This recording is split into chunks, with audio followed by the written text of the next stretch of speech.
Gustavo Alegre.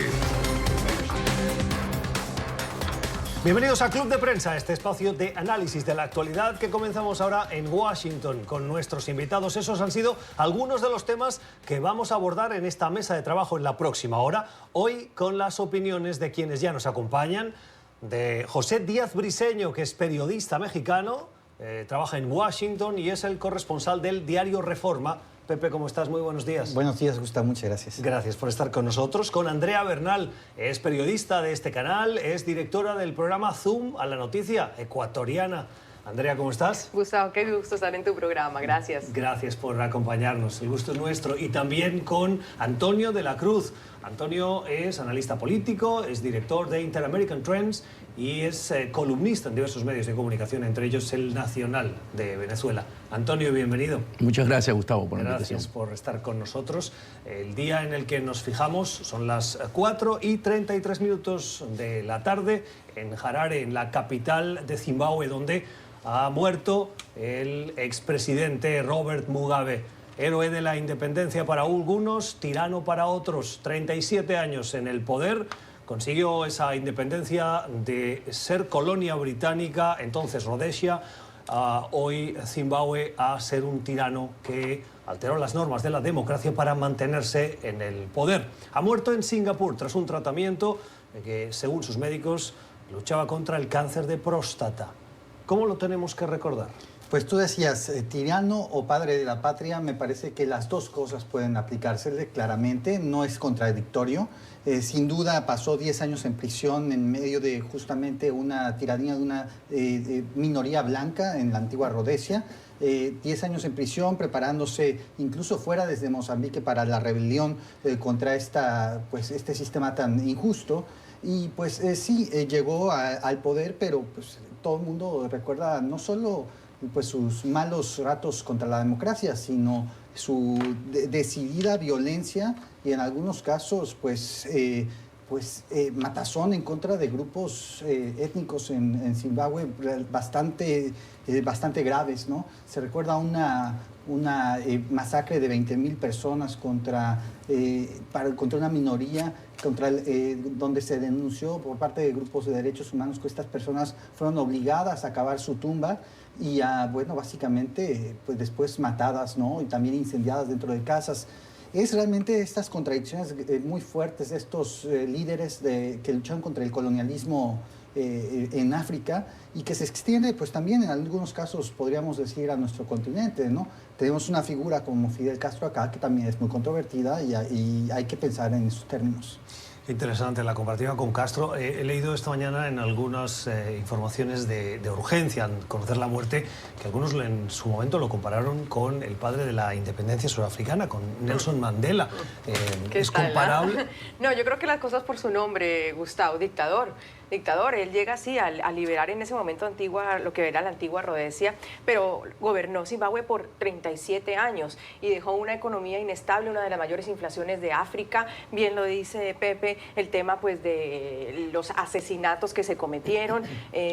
No sé, me suenan también algunos dictadores también de América Latina que si no hubieran muerto estarían todavía en el poder gobernando y tendrían al país como lo tienen en este momento, un ejemplo de Venezuela. Entonces yo creo que a las cosas por su nombre. Dictadores, gobernar al 37 años un país y no sacarlo de un tema de pobreza ni de inigualdad económica, pues lleva a eso, a que llegan como liberadores, como grandes héroes de la independencia y cambian todo a su favor para estar en el poder 37 años y además coaptar toda la riqueza del país y de esos ciudadanos y realmente no aportar en nada al país. Así claro, que el dictador ha muerto. Rodesia, que hoy es conocida como Zimbabue y que en su momento también fue apodada el granero de África. Sí, así es. Si lo vemos desde la perspectiva histórica, tú dices que fue realmente libera a Rodesia. Él es el hombre clave para la liberación de Rodesia en los años 79. Sin embargo, cuando la historia lo juzgue, va a pasar lo mismo que pasó con Stalin, ¿verdad? El gran hombre que logra la victoria en la Segunda Guerra Mundial, pero después cuando vinieron las nuevas clases políticas, lo desterraron y ya nadie se acuerda de Stalin. Va a pasar lo mismo con Mugabe. Mugabe puede ser recordado en este momento frente a los otros africanos, ¿verdad? O países africanos, líderes africanos, como un hombre clave para la independencia y la lucha contra el colonialismo. pero al pasar de la historia va a quedar, como dice Andrea, como el gran dictador, el hombre que obtuvo una de las mayores inflaciones en el mundo en su momento, en los años 90, y que realmente la economía colapsó porque no logró, a pesar de haber sido uno de los graneros de África, invertir y desarrollar la economía desde el punto de vista de prosperidad. Ahora, no debe sorprendernos que en los próximos días vayan a salir pues, llamados de los propios presidentes, líderes de los países africanos, hablando de él como uno de los padres del panafricanismo, ¿no? Justamente de esta etapa que sacó a África de la era colonial. Entonces, hay que también medirlo, aún con todos sus claros oscuros, ¿no? Pues sí ha sido comparado, como bien dice Gustavo, con Nelson Mandela, entonces sin duda no nos sorprenderá que de otros presidentes haya, porque hay varios titulares también, Gustavo, hoy diciendo, con dolor anunciamos la muerte de Mugabe. Es que, Andrea, cuando uno se muere, todo el mundo es bueno. Todo muerto es bueno, dicen, sí, ¿no? Nos olvida de lo que ha hecho, pero todo muerto es bueno. Todo muerto es bueno, cuando entonces ya está muerto ¿verdad? Y él precisamente cae porque quiso montar a su mujer como heredera del poder. Y los militares dijeron, papito, hasta aquí. No. Sí. ¿Qué le dijeron? ¿Papito? Papacito, ¿no? Bueno, en esta mesa de trabajo... Padre de la patria. Padre de la patria, claro. Por eso le dije, papi.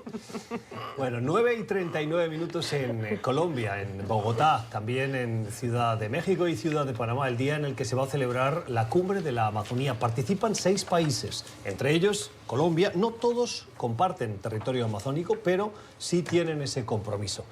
Perú, Ecuador, Brasil, Bolivia, Surinam y de todos, la presencia de Brasil será telemática y tal vez la más polémica, muy probablemente por las declaraciones y la controvertida posición de Jair Bolsonaro con los incendios de la Amazonía. El objetivo de esta cumbre es buscar puntos de acuerdo para preservar el ecosistema vital no solo para estas naciones, sino para el mundo y al mismo tiempo asegurar el futuro, la sostenibilidad económica de las poblaciones que viven en las zonas próximas. Andrea, ¿qué tenemos que esperar de esta cumbre?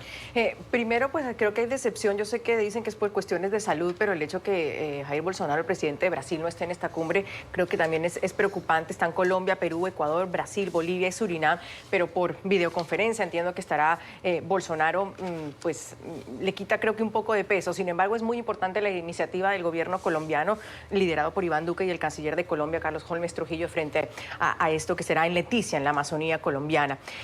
Ojalá algo realmente salga de esto, porque dicen que va a haber un pacto de Leticia por la Amazonía. Bueno, esperemos que pueda salir de ahí, qué compromisos, pero el problema aquí también es uno de recursos. Gustavo, o sea, ¿qué tantos recursos tienen estos países, cada uno con sus realidades económicas distintas, algunos aquí complicadísimos con el tema de la migración venezolana? Entonces, ¿qué realmente puede salir de ahí? No sé, hay ya tratados de cooperación, está el Tratado de la Cooperación Amazónica, la Organización del Tratado de Cooperación Amazónico, que el mismo presidente Duque ha dicho que no ejerció la protección necesaria de la Amazonía en esos momentos. Entonces, otro pacto de Leticia por la Amazonía, no me quiero adelantar, ojalá algo importante, necesitamos la cooperación internacional, pero mientras tanto Noruega y Alemania ya le han quitado ayuda a Brasil en el tema amazónico, entonces cada vez se nos va alejando más la cooperación internacional, así que me parece muy complejo y lamentable que no esté el presidente de Brasil. Sí, es cierto, porque bueno, Bolsonaro siente que eso es una realidad interna del Brasil y por lo tanto está tratando de que los factores externos no se le metan dentro de la política interna para él poder capitalizar. Porque si bien es cierto, estos incendios en esta oportunidad arrancaron en Bolivia, y eso lo hablábamos en un programa anterior, ¿verdad? Es Bolsonaro el que cobra políticamente negativamente esta acción de los incendios, porque se desarrolló una campaña por los medios en la que algunas fotos eran fake, eran falsas, demostrando de que había un gran... Porque hoy en día la izquierda latinoamericana a través del Foro de Sao Paulo viene buscando cómo ir debilitando los gobiernos y está ahorita en la mira, después de Argentina, Brasil, y ir desmontando a Bolsonaro como una opción de gobierno en el propio Brasil. Entonces, ¿qué tenemos? Tenemos a un Bolsonaro que dice, no quiero que se me metan, y ahí se enfrentan hasta con la expresidencia Bachelet cuando hace unos comentarios, porque vemos cómo han querido ir minando su presidencia dentro de Brasil, mostrándolo como un hombre retrógrado, ¿verdad? Contra el ambiente, que hoy en día es muy importante a nivel del mundo. Pero uno solo perdón, me toca la cucharada, pero no uno solo se pone la soga al cuello. Él reacciona diciendo que era culpa de las ONGs, fue la primera reacción de él. Puede que las fotos hayan sido fakes, puede que la izquierda, pero un presidente reacciona de esta manera, pues crea lo que ha creado. A ver, yo escuchando a Antonio, lo que me pregunto es, ¿las políticas de Jair Bolsonaro no han contribuido a generar ese caos por una cierta relajación de las normas que han abierto la puerta a que terratenientes, agricultores de la zona se tomen el fuego por su mano, por decirlo de alguna manera, y incendien más de lo que es habitual para ganarle terreno a la Amazonía? Mira, no es Bolsonaro, porque fíjate, cuando hay un dato, y es un dato que de 1980, si no me falla ahorita, ha crecido el aumento del ganado, ¿verdad?, en pie, de casi el doble, de 45.000 a 90.000 cabezas de ganado. No puedes echarle la culpa que es Bolsonaro con los farmers, con los que han venido diseñando pues una política de crecimiento de la ganadería en Brasil. Van deforestando y van sembrando. Está bien, pero no es Bolsonaro el que promociona y facilita. Es lo que pasa es que tiene una posición contra, que no cree en el cambio climático, como Trump aquí en Estados Unidos, y mantiene una política que se ha venido utilizando en Brasil, no con su presidencia, antes de su presidencia también. Ahí lo que le critican es su posición anti, ¿cómo se llama?, cambio climático. Y ahí es donde se le pasa la factura porque hay un incendio, entonces lo están... ¿Estás de acuerdo, Pepe? O sea, yo creo que no hay que perder el foco del asunto. Se han perdido 2.5 millones de hectáreas de la Amazonía en solo un mes.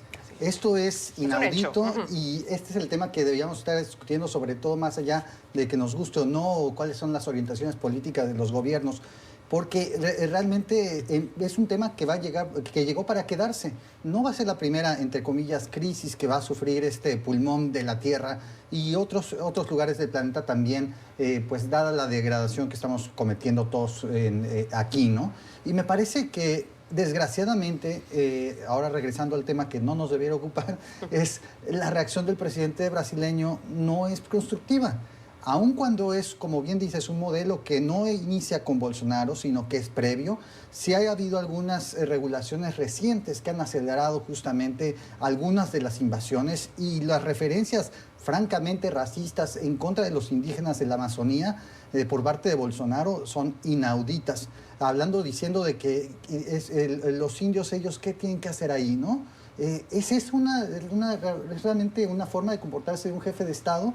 Lo único que va a crear el presidente Bolsonaro con estas actitudes son pues la antipatía internacional. Sí, Pepe, pero fíjate, yo no veo esa misma actitud cuando pasó con Evo, que fue el que provocó. Muy buena hubo esa reacción contra Evo. Muy buena observación. Tenemos un caso de glaciales en Groenlandia que se vienen descongelando y no veo nada contra Finlandia y no le dicen ustedes, ¿verdad? Y pero no ¿quién hacen vive en Groenlandia? No importa, pero hay un descongelamiento de la tierra. Disculpe, aquí hay un tema de fondo. No es contra Brasil, es contra las Bolsonaro. políticas de Bolsonaro. Pero no fueron iguales contra Evo Morales, cuando Evo facilitó eso. En eso es cierto, pero en el caso de Groenlandia, las políticas del gobierno sí son de respeto al medio ambiente. Sí, o sea, no es que van a poner un congelador para que no se derrita Groenlandia, son los gases invernaderos que están creando crear fondos para facilitar para que no ocurran y tú no los ves ahí. Claro, pero también son las reacciones. Son consecuencias, estoy de acuerdo. ¿Cómo reaccionaron cada uno? Evo Morales reacciona de una forma, pero luego también está abierto a la ayuda internacional. Bolsonaro tiene otro tipo de reacción contra los indígenas, contra la izquierda, contra las ONG, diciendo que fueron las mismas que ocasionaron el incendio. Y esto crea también, pues estamos viviendo en la opinión pública, en todo caso, y eso crea pues una barrera hacia Bolsonaro y bueno, y sus políticas que pues ya las conocemos. Ahora, realmente los presidentes que vengan de Brasil después de Bolsonaro se van a enfrentar a lo mismo. Tendrán el mismo problema. La opinión internacional va a estar muy atento a lo que ocurre en la Amazonía, como ocurre en Indonesia también, en Tailandia, con esta cuestión del aceite de palma que está pues arrasando con todo Sumatra, ¿no? Por ejemplo. Oigan, y Antonio, ¿ves en esta reunión la gran ausencia de Venezuela? Porque Venezuela comparte... también es limítrofe, lo comentaste, sí, es limítrofe también con la Amazonia, y además ahí hay un eco, ¿verdad? Han venido con la explotación del oro y no se ha hecho la denuncia, y hay toda una campaña para poder opacar eso de la explotación ilegal del oro y cómo han venido destruyendo la Amazonía que corresponde a Venezuela. Y tampoco se ha hecho, y hay tomas aérea y tampoco se ha promocionado, se le ha bajado perfil a eso. Pero es cierto, es lamentable que Venezuela no haya ¿Quién es el participado. sujeto de no se le ha hecho esa denuncia? Cuando dices no se ha denunciado... Las ONGs que se han dedicado a hacer la de la Amazonia en Brasil. No son las mismas, no tratan igual, ¿verdad? Ni a Evo en Perú, ni a Venezuela con el ecocidio que están haciendo. Pero los medios de comunicación sí se han hecho eco. De alguna manera lo han hecho, pero no la campaña, porque acuérdate que hay una campaña de poner en fotos en las redes y atacan con mucha fuerza. Eso no se ve en el caso de Venezuela. ¿Venezuela en esta cumbre? Pues yo creo que también es lógico que no esté, ¿no? Está Colombia, me parece, o sea, políticamente no le queda muy bien a... No incorrecto, pues no creo que Maduro vaya a enviar a nadie, no le interesa enviar a nadie y no lo va a hacer. Bueno, está Colombia, pues está... Podría estar el representante de Juan Guaidó. Está Perú, está Ecuador, pero Juan Guaidó no tiene en estos momentos alguien enfocado, yo creo que en ese tema. Lastimosamente, me encanta que estemos nosotros tratando el tema, pero lastimosamente todavía esto no podríamos hablar de una prioridad para, no sé, para Venezuela o para ese tipo de países. Qué bueno que todos ellos se hayan puesto la camiseta y lo consideren una prioridad, pero lo que también digo, si uno revisa la constitución de estos países, si uno revisa las políticas ambientales, pues realmente son cero, nada o no interesa. Y seguramente nos vas a preguntar sobre las consecuencias económicas que trae para pues, los países del Mercosur esto, pero es realmente una cuestión que está ahí, Gustavo. No hay manera de ocultarlo, discúlpame, pero la campaña, entre comillas, seguirá. Yo he visto deforestaciones aquí en California, ¿verdad? No, pero no las puedes... Y en la Gran Canaria ocurrió hace poco, 2 meses, una deforestación impresionante. Pero un momento, yo tengo que aquí poner el punto sobre usted la viene mesa. hoy muy provocador. No es lo mismo facilitar las políticas para la deforestación que incendios forestales provocados como un acto criminal que no son buscados por parte ni del Ejecutivo, al contrario, se ponen leyes, se incrementan las sanciones para aquellos que prenden fuego, se protege la zona incendiada. En España pasa para evitar que una zona incendiada pueda ser luego considerada urbanizable y así evitar el incentivo de quien le prende fuego para buscar ese resultado final con el tema de la Amazonía. No creo que sea comparable. Yo veo que usted tiene mucha simpatía por Jair Bolsonaro y es muy legítimo, pero no es comparable Bolsonaro con Groenlandia ni Bolsonaro y los incendios de la Amazonía con España, me parece. Con las Canarias, no dije España. Bueno, pero Canarias hasta la fecha forma parte del territorio español. Pero no es en el continente, pues estoy hablando en la isla. Un tema muy interesante, antes de ir a la pausa, Pepe lo comentaba, no sé qué te parecerá, la presión que está haciendo la Unión Europea para asegurarse que el producto, tanto de soja como de carne, tenga la seguridad, la certificación de que no proviene del territorio amazónico. Sí, esa es la medida que los gobiernos tienen, ¿verdad?, para ejercer presión a Bolsonaro, en este caso, para ponerlo con nombre y apellido, de tener conciencia y controlarlo, porque realmente eso sí le afecta en términos económicos. Recordemos que cuando él quería mover la capital de Tel Aviv, su embajada de Tel Aviv a Jerusalén, cuando le metieron presión los árabes que no le iban a comprar la carne, él dijo, no, un momento, vamos a poner una oficina de intereses. Entonces se ve que esa parte sí lo mueve y puede ser que en ese sentido vaya a tener... El lobby cárnico brasileño es muy potente. Pepe, ¿qué opinas? Y ahí es donde me parece que justamente la retórica del presidente pues realmente hace que cometa tropiezos en un tema estratégico para Brasil. Aquí ya no es una cuestión de intervencionismo en Brasil, sino básicamente el futuro económico de un bloque que pues con la crisis en Argentina pues se ve muy difícil exactamente hacia dónde vaya a ir. Y realmente el acuerdo de comercio con la Unión Europea se planteaba como un salvavidas para generar una estabilidad en una región que a todas luces le importa más el acuerdo, sinceramente, al Mercosur unirse a Europa que Europa unirse a Mercosur. Tan solo por el tamaño del mercado, la Unión Europea es el doble y con mayor poder adquisitivo que el del Mercosur. Entonces, Jair Bolsonaro empieza toda esta actitud, no solo olvídate de la cuestión de la Amazonía y de la legítima cuestión de evitar el intervencionismo, pero el insultar al presidente francés, a su esposa, pues toda esta cuestión... El ministro de Economía ha pedido disculpas en las últimas horas. En este contexto, obviamente, es contraproducente. Y ciertamente hay que decir que detrás de esto, más allá de la crisis que estamos viviendo, sí hay una cuestión de doble filo. Hay una preocupación real, pero también, como en todos los acuerdos de libre comercio, siempre existe pues, barreras proteccionistas para evitar pues, que una carne competitiva llegue al mercado europeo. Habrá que distinguir entre las dos. Estamos en Club de Prensa hoy con Antonio de la Cruz, con Andrea Bernal y con José Díaz Briseño analizando la actualidad. Vamos a la primera pausa del programa. 13:57 de la tarde en Londres. Hace minutos la Cámara de los Lores ha aprobado un proyecto de ley que prohibiría, que limitaría un Brexit, una salida del Reino Unido de la Unión Europea sin acuerdo.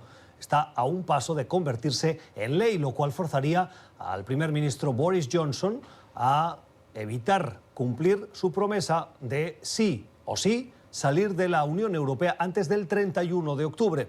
En las últimas horas hemos escuchado a un Boris Johnson desafiante diciendo cosas como estas: me prefiero muerto en una fosa antes que volver a retrasar la salida de la Unión Europea. Y es que sobre la mesa también vuela la idea de que haya elecciones anticipadas 2 días antes, el 15 de octubre, 2 días antes de la reunión con la Unión Europea.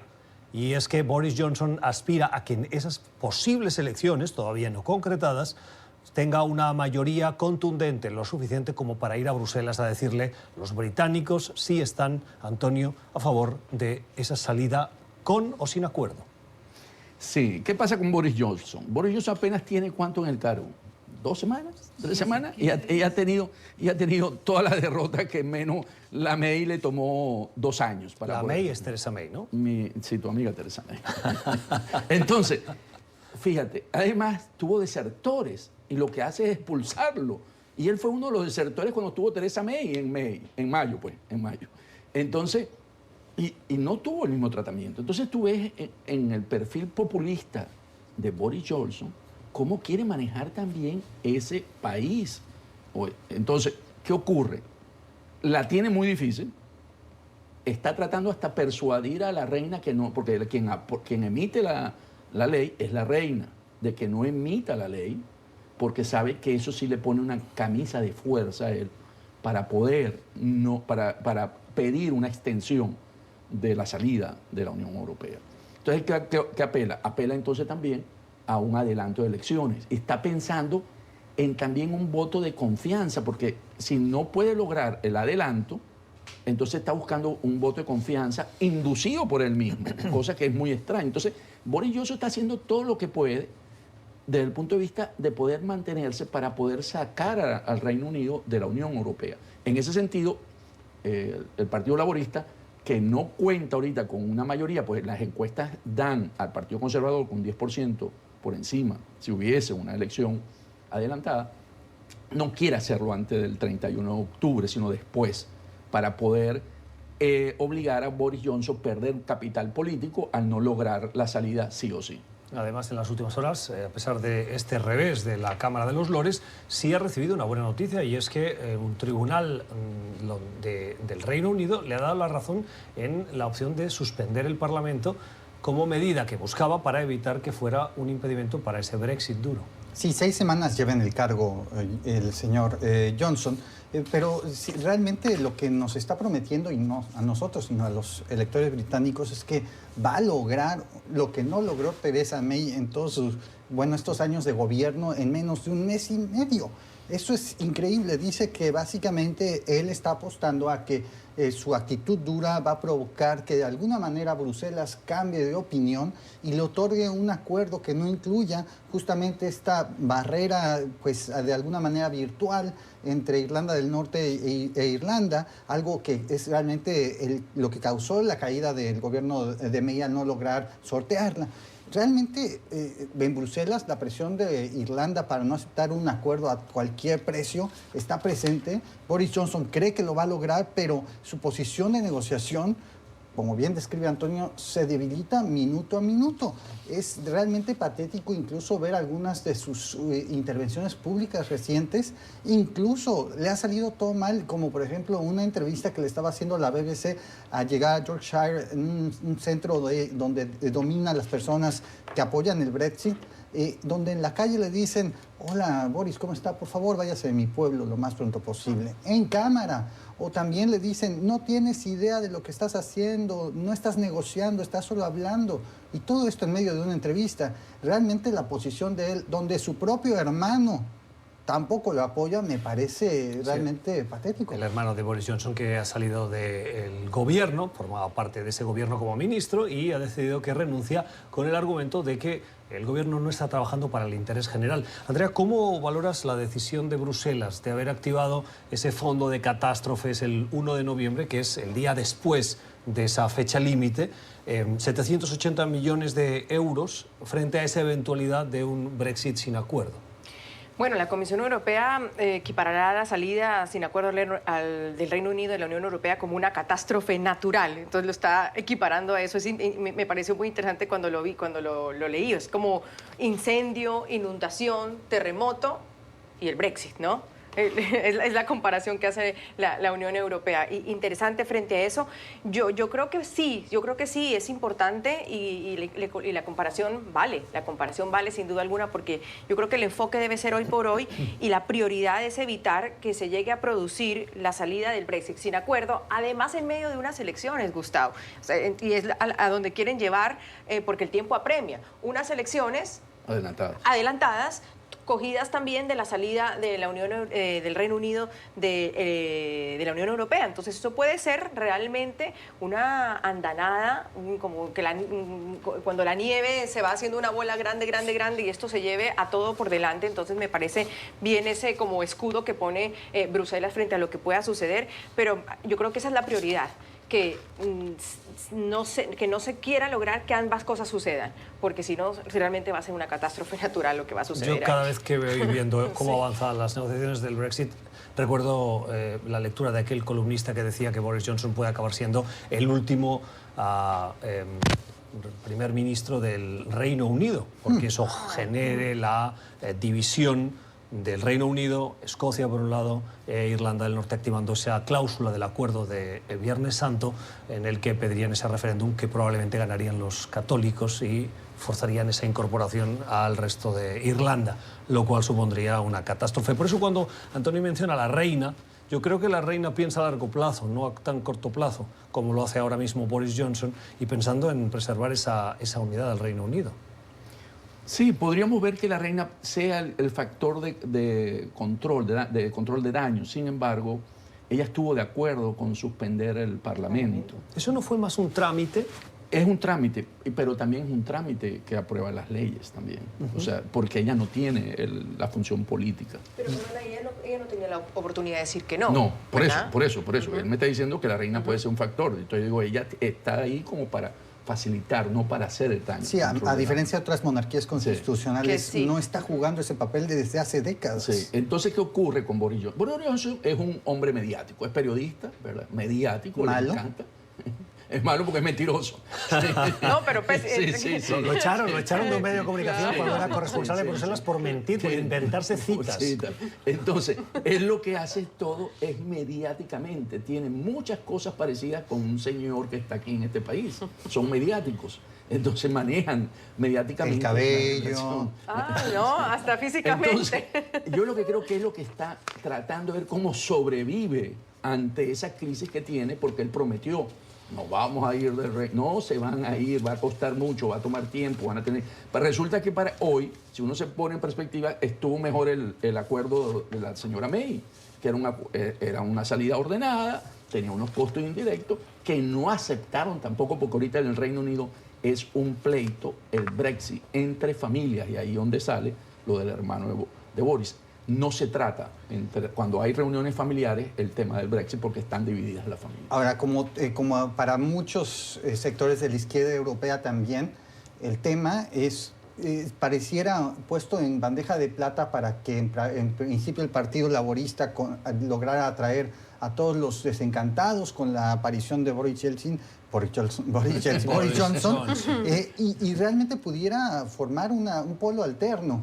pero realmente no se ve como con el señor Corbyn exactamente que pueda tener un liderazgo que unifique las facciones que hay adentro, porque hay realmente un desarraigo de lo que es realmente la izquierda británica. ¿Creéis que hay una desafección creciente entre los ciudadanos del Reino Unido con su clase política por el desaguisado que está suponiendo este proceso del Brexit, Andrea?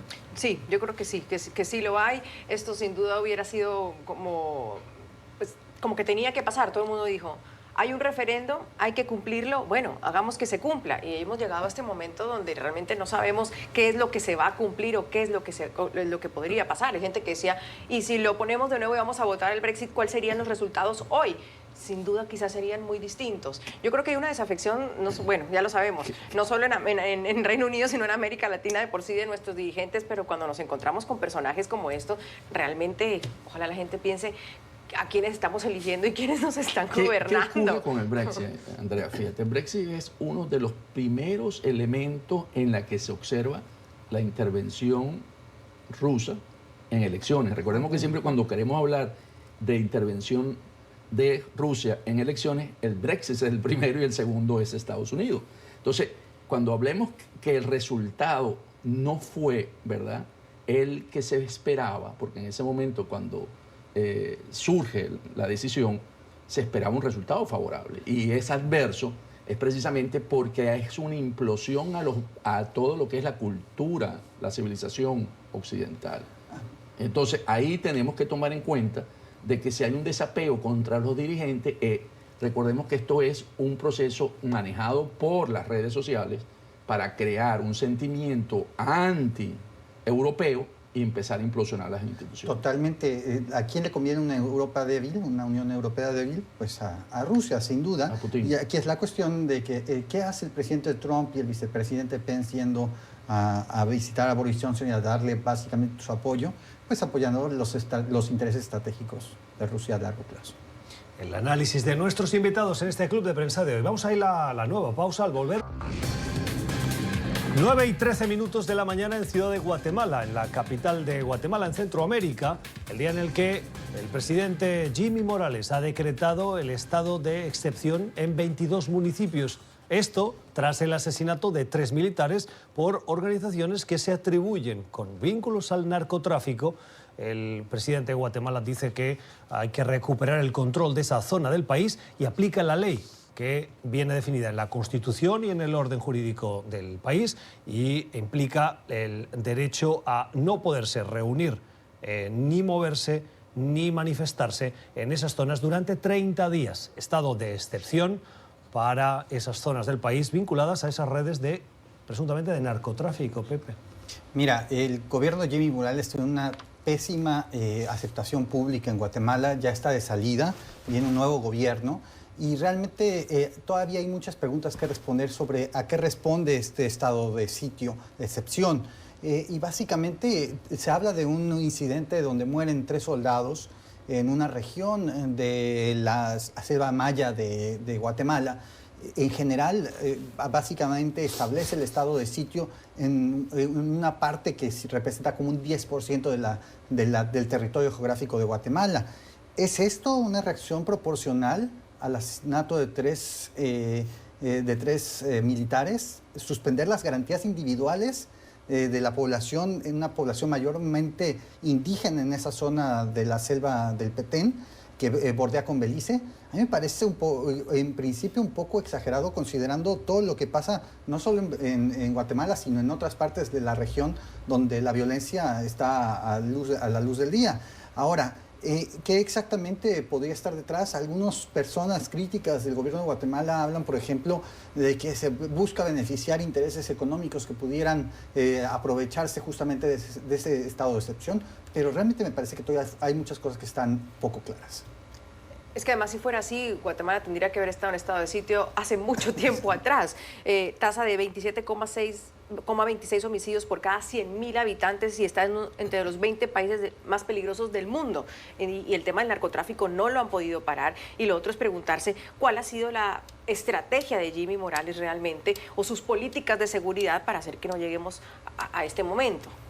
Sí, cuando tú declaras un estado de sitio, quien toma la zona es el ejército, ¿verdad? Entonces son las fuerzas de seguridad las que están vigilando el sector. Entonces, respondiéndote un poco, Pepe, ¿qué beneficio puede tener? Es que el ejército entra a controlar la zona donde no pareciera haber una población importante, civil, ¿no? En ese sentido, de actividad económica.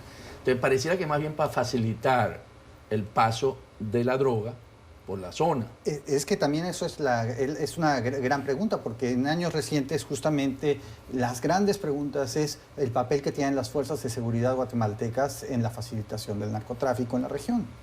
Entonces pareciera que podría ser eso, asegurar que esa zona sea una zona, porque le queda muy poco tiempo también para entregar ya el gobierno al nuevo presidente. Sí, hasta diciembre. Entonces pareciera que más bien es una condición que le permite más el flujo de la droga, porque cuando se cayeron las avionetas ahí en esa zona se encontró droga dentro de ellas. El análisis de quienes hoy nos acompañan en esta mesa de trabajo. Vamos a la última pausa. 10 y 20 minutos de la mañana en Bogotá, Colombia. 11 y 20 en Washington, en Caracas y en Santiago de Chile.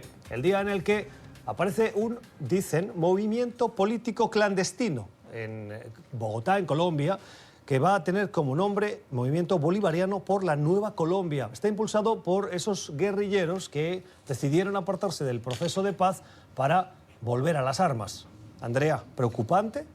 Mucho preocupante, además de triste, yo creo, y con una gran decepción la que se vive en estos momentos en Colombia, Gustavo, cuando salió primero estos tres bandidos, cuatro, Romaña, El Paisa, Santrich, Márquez, a decir que se apartaban pues del proceso de paz porque el gobierno no había dado las garantías, y entonces en Colombia queriendo buscar culpables cuando los únicos culpables son ellos mismos, que se dedicaron al narcotráfico, a seguir en este tema, a no cumplir con la Justicia Especial para la Paz, y bueno, los vemos en el monte ahora. Y yo creo que es muy preocupante, aunque hay quienes dicen que no es tan fácil el volver a armar a las disidencias como antes, e incluso Márquez no tiene ese poder que tiene en los jefes de las disidencias, que están unos en Nariño, lo veíamos en el Cauca, entonces hay analistas de seguridad que dicen, sí, pero llevémoslo con calma, no estamos hablando de unas FARC de nuevo, no estamos hablando incluso de una asociación con el ELN tan sencilla como ellos lo ponían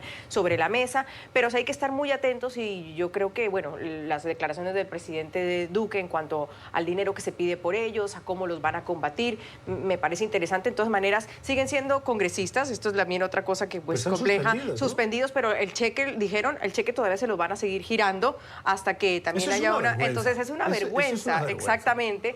Y la Justicia Especial para la Paz, un poco lenta ante ciertos términos, pues todavía tenemos a 3 señores armados, o 4 en el monte, y todavía pues ejerciendo unos temas que tenían por haber salido del tema de la negociación. Entonces, como dice Gustavo, es una vergüenza.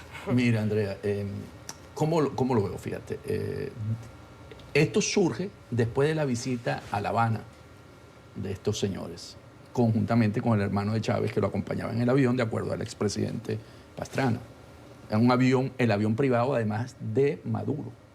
Entonces, esto fue discutido en La Habana. Detrás de esta decisión, La Habana está metida. Entonces, que La Habana haya tomado la decisión conjuntamente con ellos de regresar a ser unas fuerzas insurgentes, no solamente es para Colombia, es por Venezuela. Pero no es teoría de la conspiración. No, no es teoría. Te estoy dando la fuente. La fuente es el presidente Pastrana, expresidente Pastrana. En su tuit está, lo puede buscar, en la que llega. Entonces, ¿qué ocurre? ¿Qué pasa en Venezuela? El ejército venezolano está destruido. Hay abandono, no hay un cuerpo que pueda sostener una situación irregular que ocurre en Venezuela. Entonces, los únicos elementos que pueden hacer frente son las fuerzas irregulares. Ahí está el ELN, que controla 13 de los 24 estados en Venezuela, y entran la FARC, y le ponen un nombre muy interesante, la fuerza, porque en Venezuela hay la Fuerza Bolivariana de Liberación, y ellos también se ponen el bolivariano. ¿Okay? Entonces, van confluyendo un grupo armado dentro de Venezuela. Yo todavía no veo la amenaza tan fuerte hacia Colombia como para sostener en Venezuela el régimen de Maduro. Pepe. Sí, a mí me parece, hay dos maneras de verlo. En primer lugar, como un observador externo que ha visto las noticias que están ocurriendo, yo veo una cuestión positiva. En general, yo no he visto prácticamente a nadie que esté apoyando el regreso de estas personas a las actividades ilícitas y en todo caso subversivas dentro de Colombia. ¿Te refieres a la sociedad civil? En general, la sociedad civil, y creo que en general incluso los partidos en Colombia, a través de todas las ideologías políticas, han lamentado en diversos grados, pero sin duda muy pocos, si no es que yo no he visto a nadie que haya aplaudido que esta gente que tenga unas aspiraciones legítimas para regresar a estos negocios. Ahora, segundo, la otra parte que me parece interesante es la cuestión de ellos intentando presentarse como con aspiraciones todavía políticas, subversivas, cuando realmente regresan a manejar un negocio de millones de dólares que es el narcotráfico y utilizan dos palabras claves, como decía Antonio. Por un lado, la cuestión bolivariana, que de alguna manera le quisieran atraer algún tipo de simpatías, pero también una supuesta lucha contra la corrupción, el tema de moda en todo el mundo. Claro, pero eso no tiene ningún sentido, Pepe. Es decir, empuñando armas ya Totalmente. se sabe que de ahí no se sale, pese a que el pacto, la negociación en Colombia Totalmente. ha sido tan polarizada y siga causando tantas heridas en Colombia. Esa no es la vía. Totalmente. La misma comisión del partido de FARC pide la expulsión de Márquez de Santrich y de otros del partido. ¿Están listos para la mala semana? Hoy es viernes y les preguntamos a nuestros invitados si han visto a quién ha tenido una mala semana y a quién se la dan.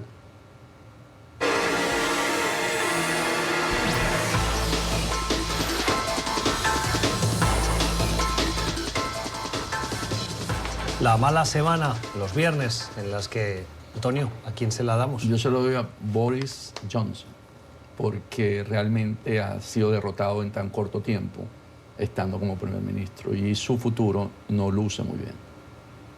¿Algún comentario? ¿Estáis de acuerdo? Creo que lo elegiste la semana pasada también. Sí.